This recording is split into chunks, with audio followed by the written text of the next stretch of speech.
Okay, so the next topic we want to investigate is this topic of power. And to help us explain power, we turn to our friend the flab rat.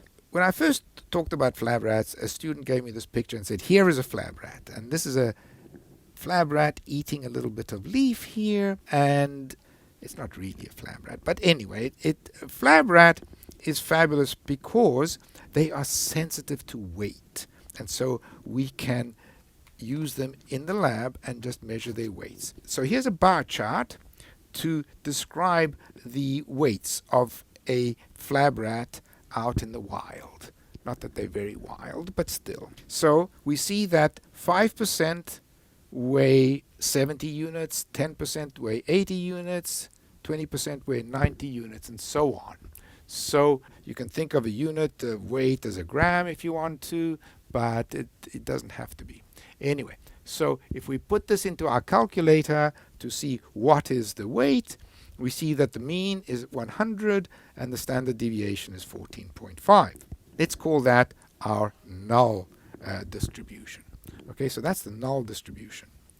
Now, if we feed these flab rats a diet called the plus 100 diet, so it's the plus 100 diet, what do?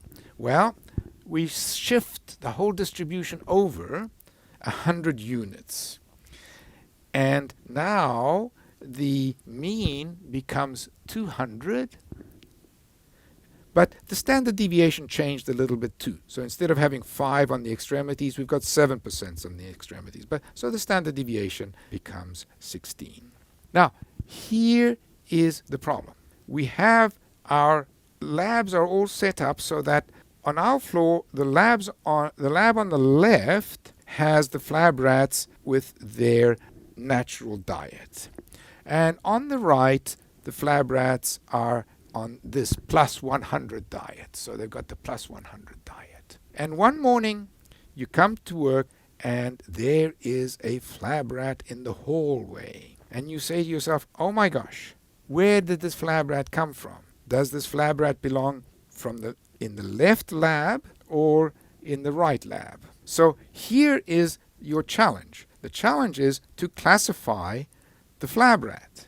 If we put the two distributions side by side, how would you decide to classify the flab rat?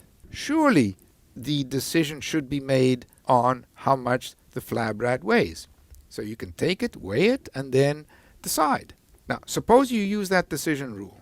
What might be a criterion to decide for your classification? You might say, all right, if its weight lies to the right of the pen, then I will classify it as the plus 100. Why? Well, because all those on the plus 100 diet lie to the right of the pen. If, on the other hand, the flab rat weighs something to the left of the pen, then you would classify it as the null. Why? Because everybody in the null lies to the left of the pen. So in other words, this is a wonderful situation. Come up with a point like this to demarcate your decision, and then that, in this case, separates them separately. So if we look at this and think of hypothesis testing, our alpha is going to be 0 and our beta is going to be 0. The power is equal to 1. We've got perfect discrimination. Think about this a little bit and think what else might you have done about classifying this lost flab rat.